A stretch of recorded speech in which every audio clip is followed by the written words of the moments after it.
Bonjour à tous et bienvenue pour ce live Alumni d'1 heure où l'on reçoit 3 alumni de Financia Business School pour nous parler de 3 programmes, Compliance, Finance de marché et Gestion de patrimoine et Family Office.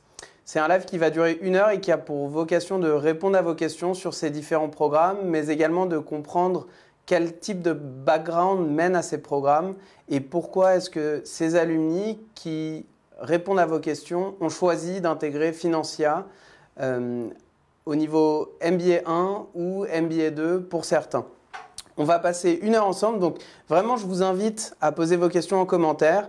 On prendra toutes les questions et l'idée c'est que ce soit un live interactif qui puisse vous permettre de vous éclairer sur votre orientation, de savoir si vous avez des hésitations entre 2 programmes, entre une poursuite d'études.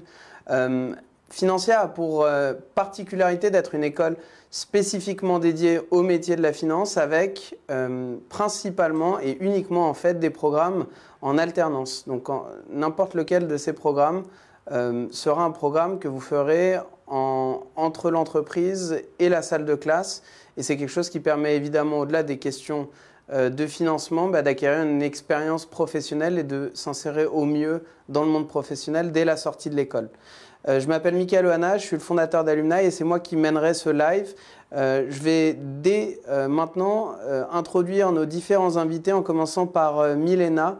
Milena, tu as intégré Financia en 2018 pour un MBA de gestion de patrimoine et family office. Tu nous parleras un peu de ton parcours avant ça, mais actuellement tu travailles en CDI à la Société Générale en banque privée où tu avais fait d'ailleurs ton alternance de Financia. Est-ce que tu peux nous dire un mot de qu'est-ce que tu avais fait avant de rentrer à Financia?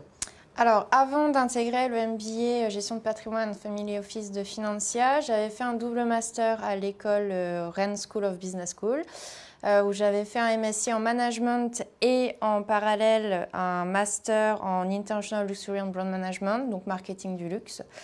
J'avais exercé pendant 1 an à Barcelone dans une entreprise du secteur du luxe. Je me suis rendu compte que finalement, ça ne répondait pas forcément à mes attentes, tant professionnelles que personnelles. Donc j'ai décidé de me réorienter vers la finance et de me spécialiser donc en gestion de patrimoine. C'est là que j'ai intégré l'école Financia Business School. Super, merci beaucoup. Othman, tu as intégré le MBA de Compliance en 2018. Est-ce que tu peux nous parler du parcours que tu avais avant d'intégrer Financia? D'accord. Moi, j'ai plutôt un parcours juridique. J'ai fait une licence de droit, après un master en droit des affaires. J'ai enchaîné sur un master de droit en droit du numérique.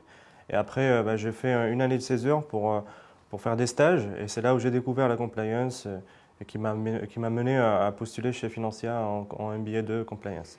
Et donc, à l'issue de ton programme MBA 2 Compliance à Financia, en fait, tu as décroché un CDI en consultant senior chez Regulation Partners. Est-ce que tu peux nous dire un mot de l'activité de Regulation Partners? Regulation Partners est un cabinet de conseil en gestion des risques et en conformité. On fait du conseil et du contrôle interne externalisé. Nos clients, on a plusieurs types de clients, établissements de crédit, établissements de paiement, jusqu'aux sociétés de gestion de portefeuille et entreprises d'investissement. On travaille aussi avec les assureurs. Donc chacun de nous, j'ai commencé en stage chez eux pendant 6 mois. Après, j'ai enchaîné sur 1 année d'alternance. Et là, maintenant, je travaille chez eux en CDI.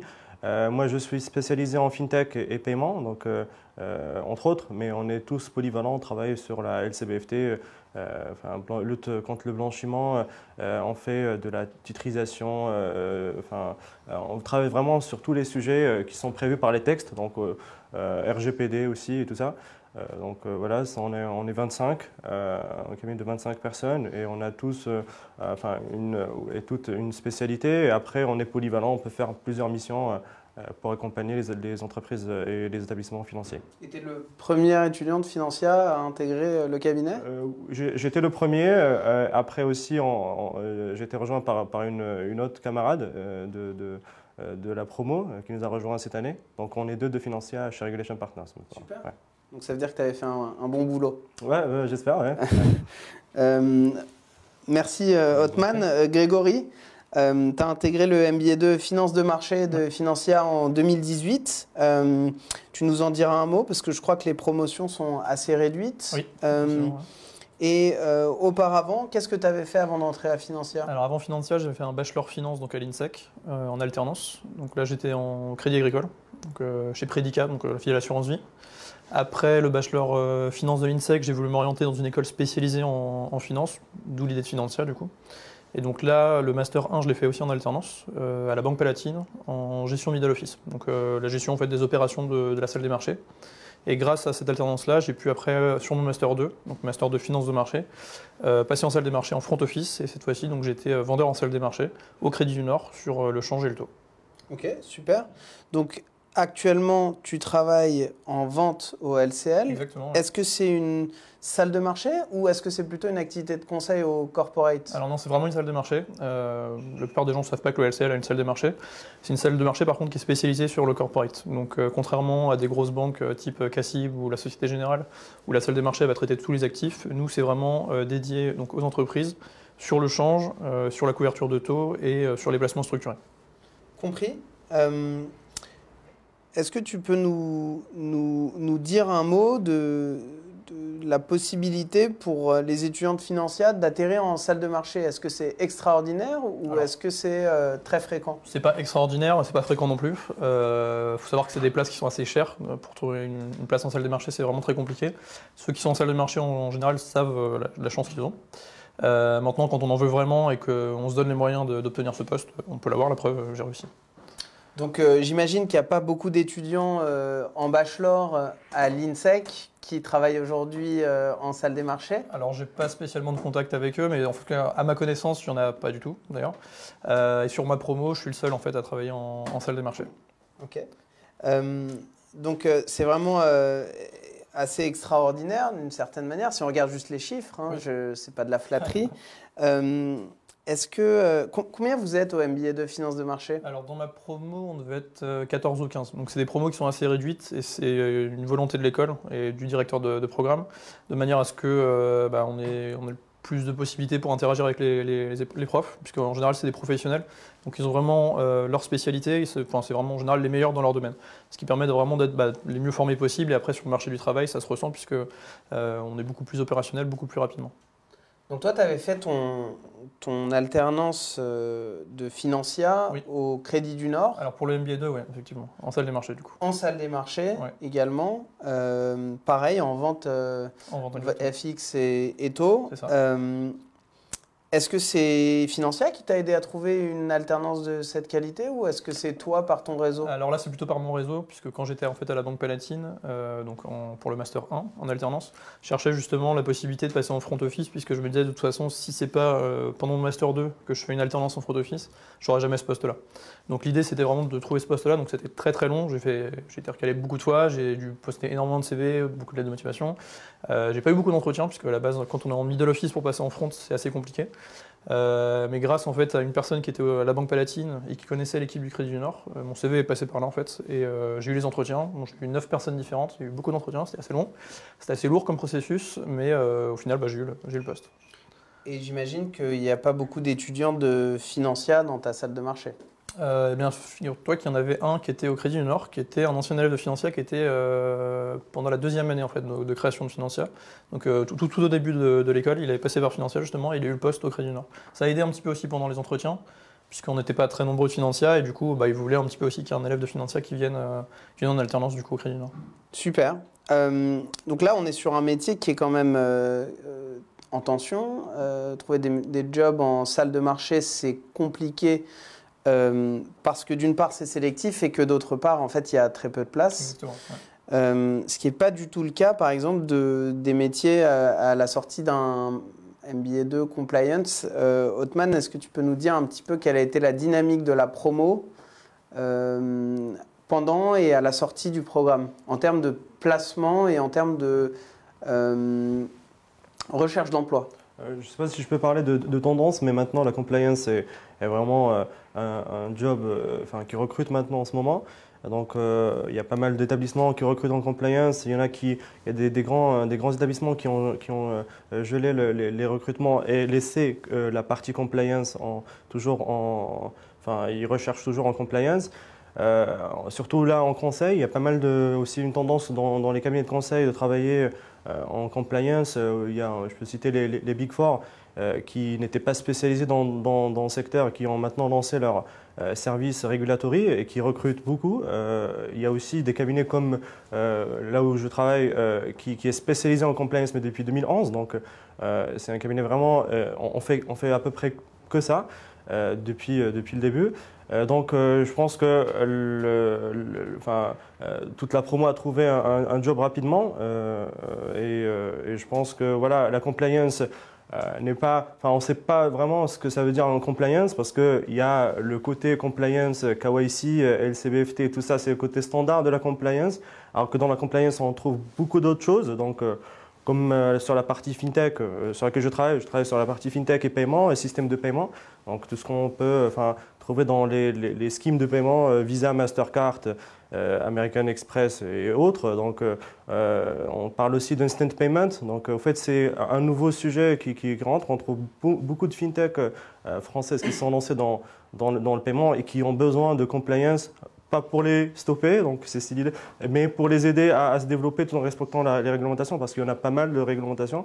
On parle de Lydia, Pumpkin et autres, Conto. C'est des banques en ligne et des néobanques qui sont développées en ce moment-là et qui ont besoin vraiment de pas mal de monde en compliance et en legal pour les aider à se développer dans un cadre juridique et conforme. Donc tu dirais que le marché était porteur à la sortie de ton programme? Oui, porteur, il faut juste bien se positionner pour trouver un bon job après voilà, ne pas rentrer dans cette idée-là de compliance égale KYC et LCBFT et de dire que compliance aussi, ça peut aboutir à d'autres métiers, à d'autres sujets, peut porter sur d'autres sujets qui sont beaucoup plus demandés sur le marché et de ne pas se limiter aux côtés qu'on connaît tous de la compliance. Donc, okay. Je comprends. Donc là, il y a vraiment plus un rôle d'accompagnement et de conseil auprès de néobanques, et maintenant, de nouveaux usages de paiement. Crypto-actifs, PSAN, tout ce qu'on prestataire de services d'actifs numériques, c'est des nouveaux acteurs qui viennent d'être, pas reconnus, mais réglementés sur le marché et qui ont besoin vraiment de compliance qui travaillent sur le sujet. Donc, et c'est là où les jeunes comme nous peuvent trouver des jobs rapidement. Ouais. Parce que c'est des sujets qui en fait n'existaient pas, voilà, c'est ça. Il y a 5 ans. Oui, c'est ça. Donc il vaut mieux se spécialiser dans ces domaines-là qui sont porteurs et qui dans le digital, dans le numérique. C'est ce qui m'a ouvert en quelque sorte moi les portes pour avoir des stages rapidement. C'est mon master en droit du numérique avant. Donc quand les recruteurs voient numérique, ils se disent voilà, c'est ce qu'on cherche et derrière, il faut continuer dans cette dynamique-là parce que maintenant les profils standards en compliance et en droit, les recruteurs cherchent autre chose, cherchent un truc un peu à part et un truc original pour se développer et pour se conformer. Milena, est-ce que tu veux nous parler un peu de la dynamique plutôt sur l'aspect gestion de patrimoine en termes de promo à la sortie? Est-ce que tu dirais que les gens ont eu du mal ou au contraire ont eu des facilités à trouver un job dans le secteur? Non, en règle générale, la plupart de la promo a trouvé dès la sortie, même bien avant. Parce que la plupart du temps, quand on a une alternance, en fait, 3 mois avant, déjà, on nous fait une proposition pour la suite. Si la société de l'alternance dans laquelle on travaille veut continuer avec nous et veut nous embaucher, s'ils sont contents, bien évidemment, de ce qu'on a produit pendant un an. Après, ça a été en fonction de chacun parce que, en fait, dans la gestion de patrimoine, on peut se positionner différemment, c'est-à-dire notamment dans les banques ou alors dans les cabinets, ce qui n'est pas du tout la même chose à la fin. Principalement, quelques étudiants qui étaient dans des cabinets ont continué dans les cabinets, mais aussi beaucoup se sont dirigés vers les banques, notamment les banques privées. Voilà, et la plupart, c'était principalement à la suite de l'alternance, ils ont été embauchés en CDI par derrière. Bon, avec une petite formation supplémentaire, bien évidemment, avant de prendre le poste, ce qui est normal, parce que c'est vrai que, par exemple, moi, j'avais fait que 1 an d'alternance, donc c'est déjà très bien, mais on m'a remis une formation avant de prendre mon poste de 3 mois sur la gestion de patrimoine extrêmement complète, et ça, c'est très appréciable parce qu'on arrive sur son poste beaucoup plus serein. Je vais prendre la question de Paul qui demande comment se déroule l'entretien avec Financia. Après soumission de mon dossier, après avoir passé les tests, je suis convoqué à l'entretien et je me demandais comment celui-ci se déroule. Et je vais élargir un peu la question en vous demandant plutôt comment s'est déroulé votre entretien, mais plus largement votre processus de candidature et d'admission à Financia. Est-ce que tu veux commencer, Grégory? Ouais. Alors moi, ça a un petit peu changé depuis que j'ai postulé, parce que c'était il y a 2 ans. Donc il y a 2 ans, ce n'était pas exactement le même processus. Je sais qu'aujourd'hui, le processus, finalement, c'est d'aller sur Internet, de candidater sur le site Internet. Si on est présélectionné, après on a des tests à passer. Une fois que ces tests-là sont réalisés, on est reçu en entretien. Et là, c'est l'entretien, justement, enfin c'est le jury, en fait, qui va juger ou pas, enfin, de l'admissibilité de l'étudiant. Donc après l'entretien, ça va dépendre, il y a plusieurs personnes dans l'école qui font partie du jury. Pour ma part, quand j'avais fait l'entretien, c'était avec le directeur de l'école, donc Alfonso. Ça s'est plutôt bien passé. En fait, ce qu'il recherche principalement, c'est de voir nos motivations, ce qui nous a amené finalement à postuler à Financia et pourquoi on veut rentrer à Financia et pas dans une autre école. Donc le processus, en ce sens, est plutôt intéressant. C'est pas uniquement regarder les notes. Pour ma part, j'avais fait BTS comptabilité, donc je n'étais pas spécialement destiné à faire de la finance de marché. Et malgré ça, j'ai quand même été pris à Financia, et puis finalement ça a été plutôt bénéfique puisque j'ai un poste en salle de marché maintenant. Othman, tu veux nous parler de ton process? C'était pareil, moi j'avais postulé, j'avais passé des tests, là, en l'occurrence c'était sur place. Après j'ai eu un entretien avec un prof de l'école, donc c'était sur mon parcours et sur mes motivations. Mais ça s'est bien passé, j'ai déroulé mon parcours et je lui ai dit ce que je faisais en tant que... Enfin, j'étais en stage à l'époque chez Regulation Partners, j'avais aussi une entreprise, j'avais Regulation Partners qui voulait me prendre en alternance après, donc c'était trop bien. Et du coup, voilà, c'était des questions plutôt sur mes projets et mon background. Ce qui pose une question très intéressante, c'est est-ce que pour postuler, il faut déjà avoir une idée de l'entreprise où on va faire son alternance? Ou est-ce qu'au contraire, il y a des candidats qui sont admis et qui ensuite se mettent en quête d'une alternance dans quelle mesure est-ce que l'école va les accompagner? Est-ce que quelqu'un veut parler de son expérience? Par exemple, quand j'avais passé l'entretien, j'avais passé une dizaine d'écoles, parce que je m'ouvre toujours le champ des possibles. J'étais en complète indécision avec Dauphine. Quand j'ai passé l'entretien à Financia, j'ai vraiment senti finalement qu'on ne s'occupait pas effectivement des notes ou du parcours antérieur, on s'occupait vraiment de la motivation de la personne et c'est ça qui les intéressait vraiment. J'avais passé mon entretien avec le directeur du programme donc de gestion de patrimoine, M. Payet, et ça avait été vraiment décisif. Et en fait, j'avais pas encore postulé pour l'alternance concrètement. Je voulais d'abord avoir l'école, faire mon choix et ensuite rechercher l'alternance. Après, je m'y suis pris en amont. Je ne me suis pas inscrite aux écoles au mois de juin. Il faut faire attention et s'y prendre vraiment en amont. Compter à peu près entre 4 et 6 mois pour trouver une bonne alternance, pour avoir tous les choix possibles et pour vraiment passer bien les entretiens comme il faut. Et en plus de ça, une fois qu'on a passé l'entretien de motivation et que notre profil est accepté par l'école, on a des séances de coaching qui sont faites au sein de Financia et qui nous permettent d'avoir des conseils, notamment sur le CV, mais aussi sur la posture, sur des simulations d'entretien. Et ça, c'est vraiment très important parce que ensuite, quand on se présente aux entretiens dans les banques ou dans les cabinets, on est seul. Et cet entretien de coaching qui est fait bien avant nous permet vraiment d'y aller, encore une fois, beaucoup plus serein et d'avoir les bonnes cartes en main. Donc, toi, lorsque tu as été accepté à Financia, tu avais plusieurs offres d'alternance possibles.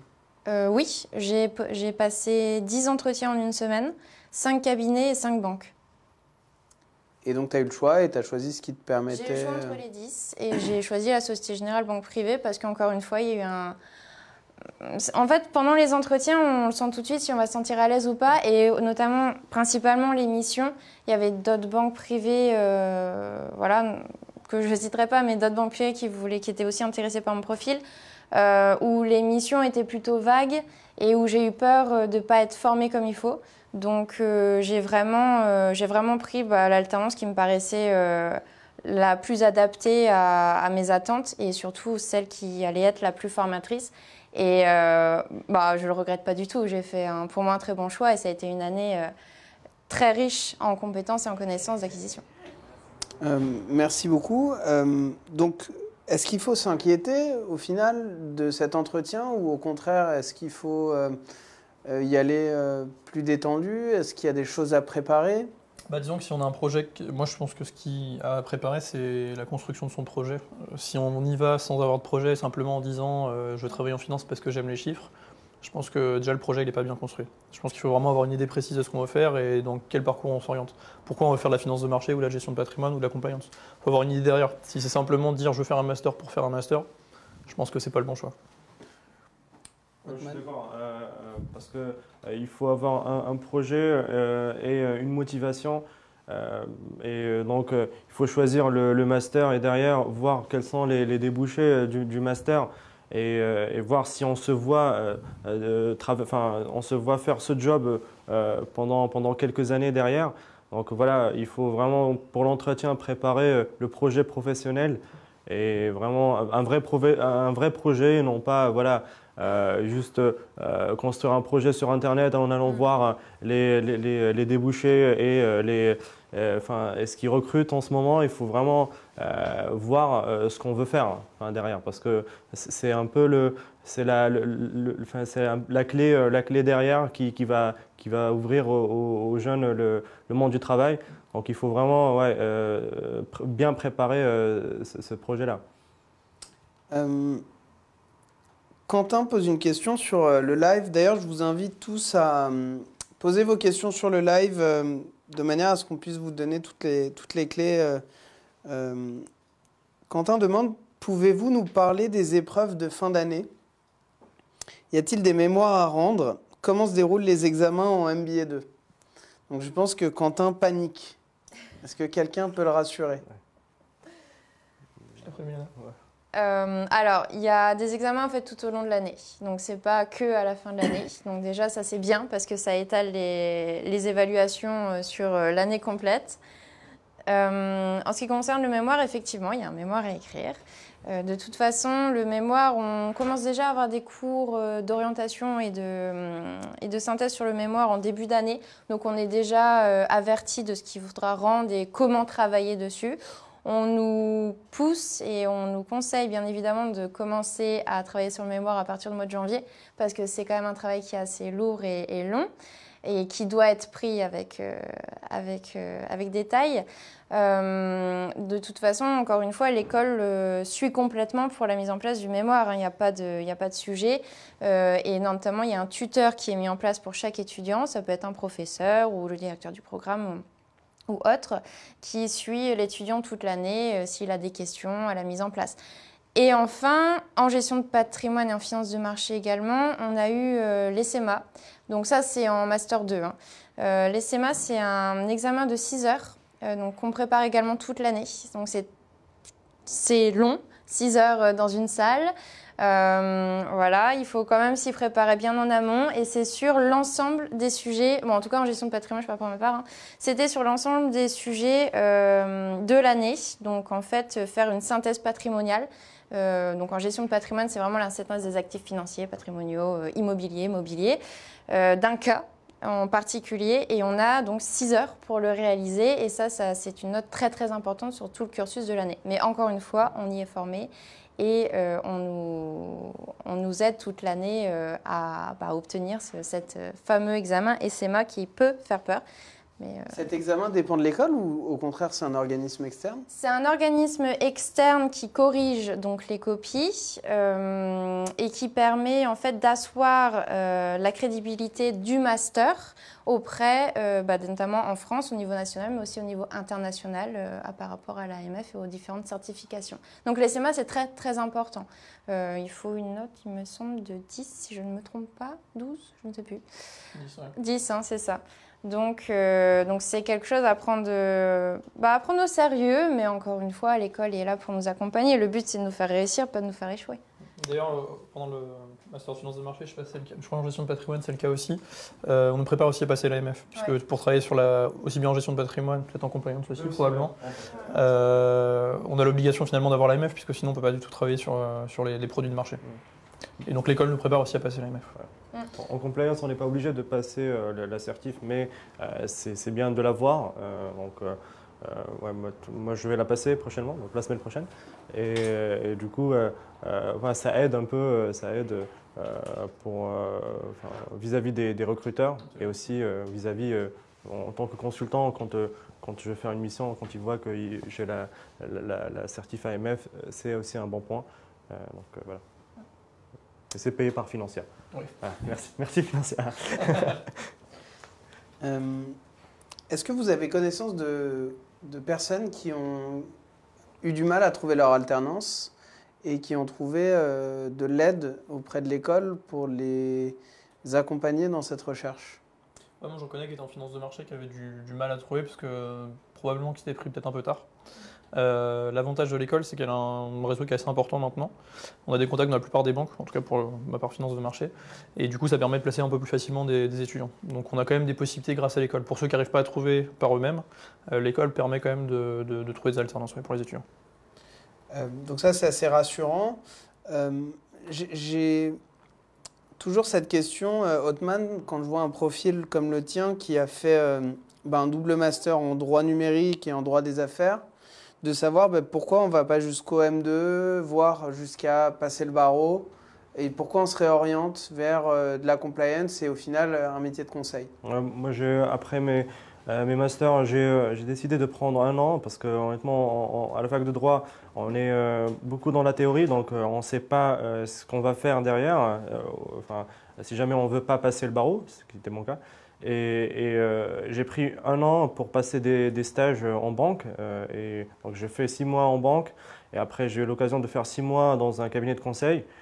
Et derrière, j'ai découvert la compliance. Et c'est là où j'ai décidé de chercher un master qui est spécialisé en compliance pour avoir un diplôme dans cette matière-là et et continuer dans ce domaine-là. Donc, au fait, c'est mes stages, c'est mon année de césure qui m'a orienté à choisir la compliance. Et donc, c'est le marché en quelque sorte.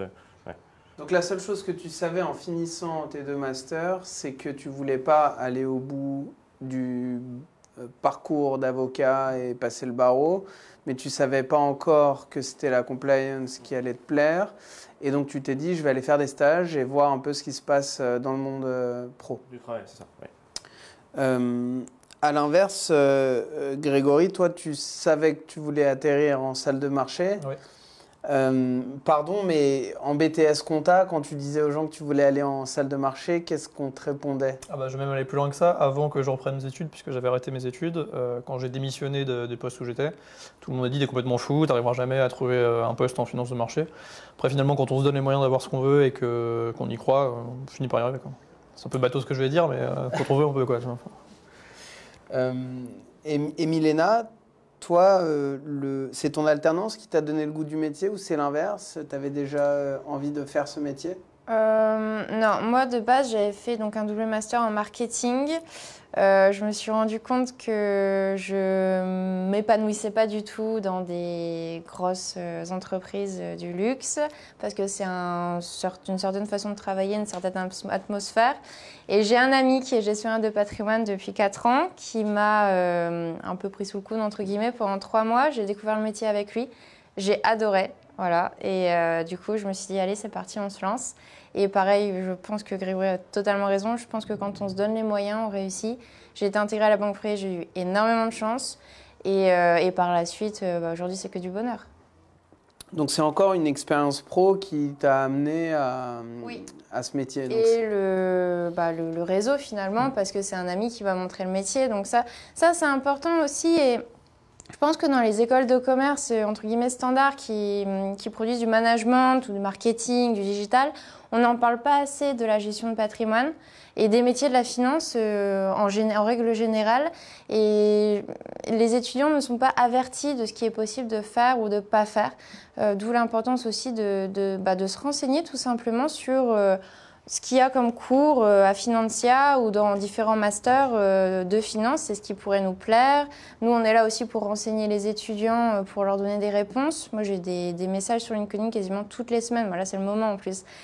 pour comment je cherche mon alternance, est-ce que tu peux me donner des pistes, des conseils, qu'est-ce que tu penses de Financia, est-ce que tu peux me donner un retour sur l'école, est-ce que je m'engage, est-ce que je m'engage pas. C'est important aussi et nous on est là pour ça. Enfin, moi je trouve ça. Est-ce que tu réponds à toutes les sollicitations sur LinkedIn? Toutes. Alors, ça me prend du temps et j'en ai pas beaucoup en ce moment parce que je suis en pleine prise de poste. Mais oui, je réponds à toutes les sollicitations. Je trouve ça très important parce que moi-même, quand j'ai fait des recherches sur les différentes écoles de gestion de patrimoine, enfin, qui avaient des masters en gestion de patrimoine, j'ai aussi sollicité des anciens élèves de chaque école et honnêtement, ça rassure énormément.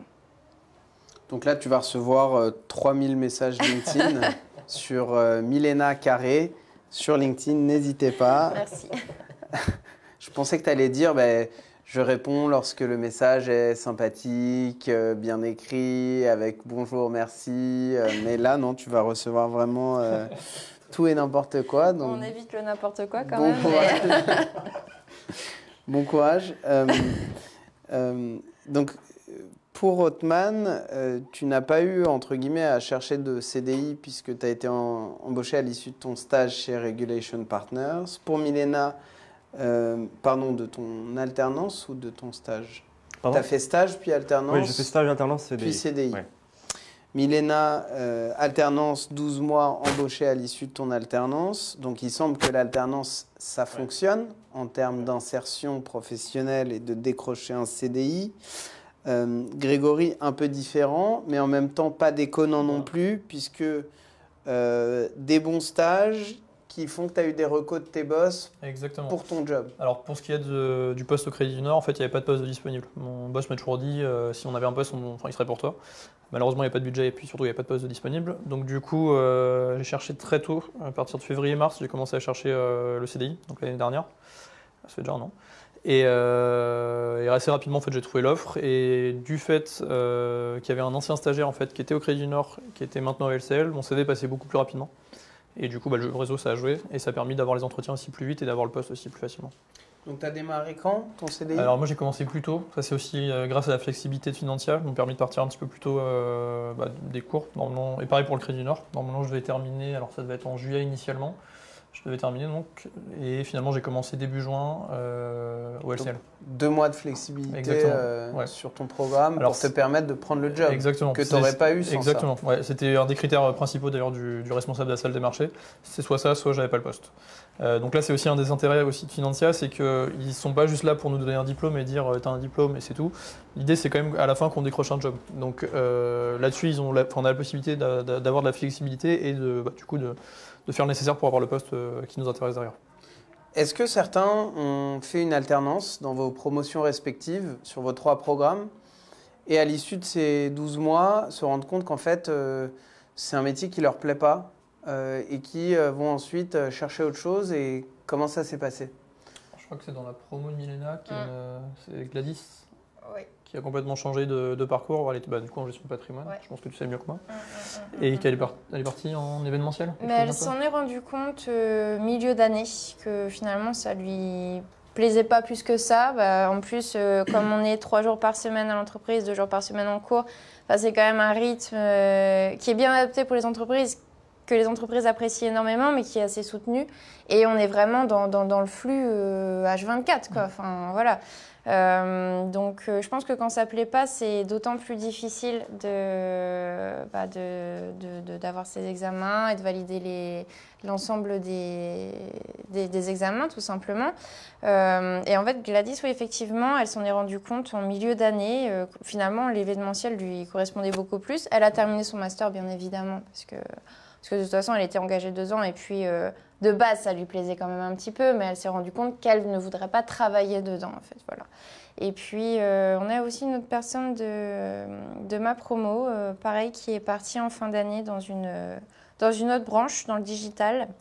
Et on a eu quelques personnes de la promotion qui n'ont pas continué, mais c'était principalement une volonté de leur part de ne pas continuer dans l'entreprise de l'alternance dans laquelle ils ont fait leur alternance.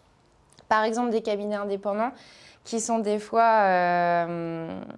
voilà, c'est pas du tout la même chose en gestion de patrimoine entre cabinets indépendants et secteur bancaire. Donc, il y a des gens qui se voient plus dans le secteur bancaire, d'autres plus dans le cabinet. Et c'est aussi là, la force de l'alternance, c'est qu'on peut essayer On peut, soit ça nous plaît, soit ça nous plaît pas, mais en tout cas, c'est pas... voilà, le but, c'est d'apprendre, de s'épanouir.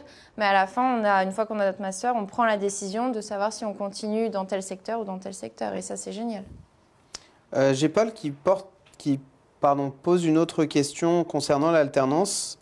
Si je réussis à intégrer le MBA 1 en gestion de patrimoine, lorsque je vais débuter l'alternance, donc en septembre d'après ce que j'ai compris, je n'aurai donc pas encore été réellement formé à la gestion de patrimoine. Ma question est donc, est-on accompagné par l'entreprise ou doit-on avoir des connaissances dès l'entrée en septembre dans l'entreprise ? Ma crainte est de ne pas avoir assez de connaissances pour être bénéfique à l'entreprise dès la rentrée en septembre. Alors, moi, la première, j'avais potassé l'été parce que je suis assez stressée. Mais c'est pas obligatoire. Au contraire, l'entreprise est aussi là pour nous former, pour nous accompagner. Il n'y a pas de pression à se mettre. Je ne sais pas faire une synthèse patrimoniale. Je rentre dans l'alternance, c'est normal. On va l'apprendre justement au cours de l'année. Il n'y a pas de sujet. Les entreprises le savent et elles sont là pour nous former, pour nous accompagner tout au long de l'année. D'ailleurs, souvent, les 3 premières semaines, on découvre l'organisation, on découvre les missions, on nous apprend en fait tout simplement au fur et à mesure de l'année. Et il n'y a pas de pression à se mettre. Après, c'est bien aussi de se renseigner soi-même de son côté un petit peu l'été avant de commencer l'alternance. D'acheter par exemple des livres. Notamment, quand j'avais passé l'entretien avec M. Payet, il m'avait donné une liste de livres à lire avant de commencer le parcours. Ça m'avait servi, ça m'avait beaucoup servi. Donc ça, voilà, on est vraiment accompagné par l'école. On nous propose des livres, on nous propose des solutions. Et alors je pense que ça se fait encore. C'est possible aussi d'avoir des cours un petit peu avant pour se remettre à niveau. Notamment sur des étudiants qui viennent vraiment d'autres cursus complètement différents, comme par exemple l'histoire. Voilà, donc on est vraiment accompagné par l'école pour ça, mais dans tous les cas, il n'y a pas à être déjà formé et performant en arrivant dans l'entreprise. C'est le but, c'est qu'eux nous apprennent, nous forment toute l'année en fait. Donc il n'y a pas de pression à se mettre.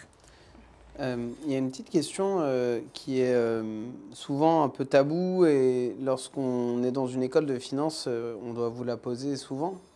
Vous êtes dans 3 branches de la finance très différentes. Combien on peut s'attendre à gagner en sortant en compliance, en gestion de patrimoine et en salle de marché pour un junior qui sort de l'alternance et qui décroche un CDI? Et je ne vous demande pas votre fiche de paye, je vous demande ce qu'on peut s'attendre à gagner. Je peux commencer sur ce sujet-là. En compliance, c'est pas pour faire de la pub, mais il y a un cabinet, il y a un cabinet de recrutement qui a fait des études, parce que c'est un nouveau métier, et qui a fait des études de rémunération qui s'appelle Compliance Executive Search. C'est de Christophe Bardy, qui est un recruteur qui a lancé ces études-là. Et il y a 2 ou 3 études vues recruteur et vues salarié. Donc on peut faire pour avoir plus de crédibilité sur les chiffres.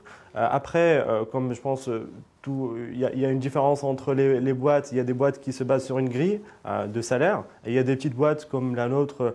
Je pense que on n'a pas vraiment une grille bien établie par établissement ou par école. Et je pense que le salaire dépendra du profil de la personne. Et en compliance, ça paye plutôt bien, surtout en cabinet de conseil. Ça peut commencer, je peux donner un chiffre, je pense que 42 pour un junior. Donc, c'est pas mal pour un début. Après, en banque, je pense que c'est un peu différent. Et aussi dans les grands cabinets, c'est un peu différent. Ça dépendra de l'école. Mais en cabinet de conseil, oui, ça peut commencer à 40, 42, 45. Et ça dépend donc, du profil de la personne. Ouais. Donc entre 40 et 45 000 euros brut annuels en sortie. Ouais, pour les cabinets de conseil. Ouais.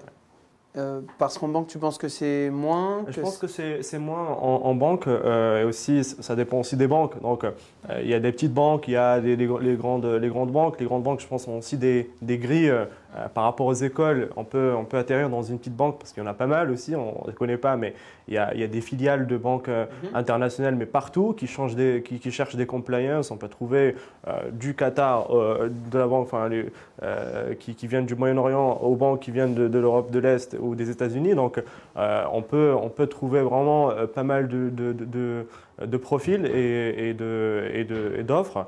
Et aussi, je rebondis sur la question que vous posez sur la sortie d'un MBA compliance. La force aussi de cet MBA-là, c'est on n'est pas vraiment limité à un job. Donc on peut à la sortie travailler en banque, en assurance, en entreprise, entreprise d'investissement, peu importe. Donc des cabinets aussi qui sont spécialisés et qui aident qui accompagnent les banques privées et les cabinets de gestion de patrimoine. Donc il y a aussi de la compliance dans tous les milieux. Donc, et c'est là, il y a aussi du contrôle interne. Donc on peut sortir de la compliance, être contrôleur permanent, contrôleur périodique. Donc c'est ça la force un peu de ce master-là. On peut, si on en a un peu marre de la compliance, faire autre chose et travailler dans le contrôle. Donc ça permet une certaine flexibilité derrière pour la personne. Milena, on gagne combien en gestion de patrimoine? Je rejoins Antoine sur ce que tu as dit à l'instant. Ça dépend complètement des banques, effectivement. Nous, donc encore une fois, il y a les deux secteurs principaux. On a les cabinets indépendants et les banques. Voilà, les banques privées. Donc. Les grilles, comme tu disais, de salaire ont été notamment rehaussées en début d'année pour les conseillers en gestion de patrimoine. Parce que les banques se sont rendues compte que c'est un réel besoin et qu'on a besoin aujourd'hui de personnaliser le maximum possible l'offre et les clients demandent un gestionnaire de patrimoine qui est aguerri et qui est en fonction des banques. Donc, dans les banques, c'est à peu près ça, entre 40 et 45 pour un junior, quand on commence, donc 45 000 € bruts par an. Et ensuite, nous, c'est principalement la part variable qui nous rémunère. Donc après, ce sera en fonction des performances, bien évidemment. Et cette part variable est plus ou moins importante selon le secteur, encore une fois. Donc dans les cabinets indépendants, le fixe va être moins important, mais la part variable plus importante. Ça, c'est une chose importante à comprendre. Et dans les banques, là, le fixe va être un peu plus important, mais la part variable moyenne. Donc en sortant d'école, en cabinet indépendant, il faut savoir qu'on est beaucoup plus autonome et qu'il faut avoir entre guillemets les épaules pour assurer et aller chercher vraiment sa part de marché. C'est pas le même métier, c'est pas le même début, c'est plus compliqué. Donc c'est aussi par rapport à ça que les cabinets indépendants rémunèrent. Après, effectivement, en secteur bancaire, on est formé, on est plus suivi, il y a un accompagnement réel. Encore une fois, le salaire de départ est plus qu'acceptable. Alors là, on arrive à la salle de marché. Il y a un grand silence qui s'installe. La salle des marchés, c'est un peu pareil finalement. La particularité, c'est qu'il va y avoir deux types de banques. Il va y avoir les banques de détail, donc le type de banque dans laquelle je suis, le LCL, et il y a les BFI, donc CACI, BSG, BNP pour les françaises, Natixis. En fonction du coût des banques, déjà le salaire forcément fixe sera différent. On peut tabler entre 40 et 50 000 de brut annuel. Et à côté de ça, il y a la grosse part variable, c'est le bonus qui tombe une fois par an en mars. Donc là, tout le monde va être stressé un petit peu dans les banques prochainement. Et là, ça dépend de la performance, mais ça peut monter très très haut. On peut peut-être pas doubler le salaire, mais on peut avoir au moins 50% de plus à l'année. Et ce qu'on a oublié de dire aussi, je pense, qui est important, c'est que dans les grosses banques ou dans les grosses entreprises, on a aussi l'intéressement participation. Et parfois, ça peut monter assez élevé. Enfin, on peut avoir des 10K à l'année en plus du salaire. Donc ça fait un beau complément quand même annuel, sachant qu'en plus, il y a des abondements de la part des banques et que c'est défiscalisé. Ça, c'est très intéressant. J'ai cru que tu allais dire, et ce qui est important et qu'on n'a pas dit, c'est que l'argent, c'est pas le principal. Et j'ai cru que c'était le gars de salle de marché qui allait nous sermonner sur le fait qu'on parle d'argent. J'ai eu un petit peu peur, pour être franc. Pas moi qui vais te dire ça. J'ai une question de Richard qui demande, est-ce que vous pourriez nous parler du réseau des formateurs chez Financia et des méthodes pédagogiques en gestion de patrimoine? Alors oui, donc déjà le corps professoral, après avoir fait deux masters, un bachelor, donc avoir vu deux écoles de commerce différentes, je l'ai trouvé d'excellente qualité. On a eu des formateurs, donc principalement extérieurs. Ce sont des professeurs qui sont aussi qui sont en poste en même temps que de nous donner des cours. Et c'est pour ça aussi que ça reste très intéressant parce qu'ils exercent le métier tous les jours. Et du coup, quand ils nous forment en fait concrètement, ce sont des valeurs sûres d'actualité. Donc on a eu plusieurs professeurs qui ont été vraiment excellents. C'est des cours, voilà, c'était avec plaisir que je les suivais, même quand on avait 4 heures ou 5 heures, parce qu'effectivement la gestion de patrimoine, il y a beaucoup de choses à voir finalement. Et sur un an, il y a peu d'écoles qui mettent toutes les formations, tous les cours dont on a besoin sur une année. Et c'est aussi ça qui était décisif pour moi pour choisir Financia. On a aussi des intervenants extérieurs ponctuellement, donc 1 heure, 2 heures par-ci, pour tout ce qui est posture aussi, parce que dans notre métier c'est très important. Langage, posture, relationnel avec le client. Voilà. Il n'y a pas que le théorique dans le détail, comment fonctionne une SCI, comment on démonte ceci, comment on démonte cela. Il y a aussi l'être humain en soi. Et ça, je trouve ça très, très important parce qu'on n'est pas forcément né pour être financier.